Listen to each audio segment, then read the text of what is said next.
എല്ലാവർക്കും അറിയാവുന്ന ഒരു കഥയാണ് പൂതനാമോക്ഷം. പൂതനയെ ഭഗവാനെ കൊല്ലാൻ വന്ന ഒരു നിശാചരിയായിട്ട് മാത്രമാണ് നമ്മൾ കാണാറുള്ളത്. പക്ഷേ വാസ്തവത്തിൽ പൂതന ഭഗവാനെ കൊല്ലുവാനായിട്ട് വന്നത് ഭഗവാൻ നൽകിയ ഒരു അനുഗ്രഹത്തിൻ്റെ ഫലമായിട്ട് തന്നെയാണ്. പൂതന അനേകം കുട്ടികളെ കൊന്നൊടുക്കിയിട്ടുണ്ട്.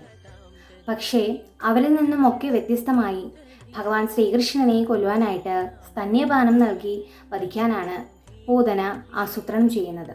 അതിന് പിന്നിൽ ഭഗവാൻ നൽകിയ ഒരു വരം ഒളിഞ്ഞു കിടപ്പുണ്ട്. ഭഗവാൻ വാമനാവതാരം കൈക്കൊണ്ടിരുന്ന സമയത്ത് മഹാബലിയുടെ പുത്രിയായിട്ടുള്ള രത്നമാല ഭഗവാനെ അവിടെ വെച്ച് കാണുകയും ഇതേപോലൊരു ഉണ്ണിക്ക് സ്തന്യപാനം നൽകണം എന്നുള്ള ആഗ്രഹം ആ രത്നമാലയുടെ മനസ്സിൽ ഉണ്ടാകുകയും ചെയ്തു.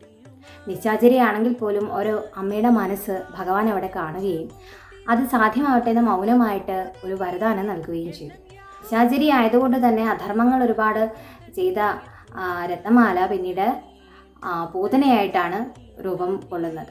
അങ്ങനെ ശ്രീകൃഷ്ണ അവതാരത്തിൽ ഭഗവാന്റെ ആ വരത്തിൻ്റെ ഫലമായിട്ട് തന്നെയാണ് രത്നമാല പൂതനയായി വരികയും ഭഗവാന് സ്തന്യപാനം നൽകി വധിക്കുവാൻ വേണ്ടി ശ്രമിക്കുകയും ചെയ്യുന്നത്. വളരെ സുന്ദരിയായ ഒരു ദേവിയെ പോലെ തന്നെ പൂതന വേഷം മാറി വന്നിട്ടാണ് ഭഗവാനെ എടുക്കാനായിട്ട് അടുത്തേക്ക് ചെല്ലുന്നത്. അപ്പോൾ എല്ലാവരും വഴിമാറി കൊടുക്കുകയാണ്. അത്രയ്ക്ക് മനോഹര രൂപമാണ്, സാക്ഷാൽ ദേവി തന്നെയാണോ എന്ന് വരെ തോന്നിപ്പോകുന്ന വിധത്തിൽ രൂപം മാറിയിട്ടാണ് പൂതന അവിടെ ചെല്ലുന്നത്.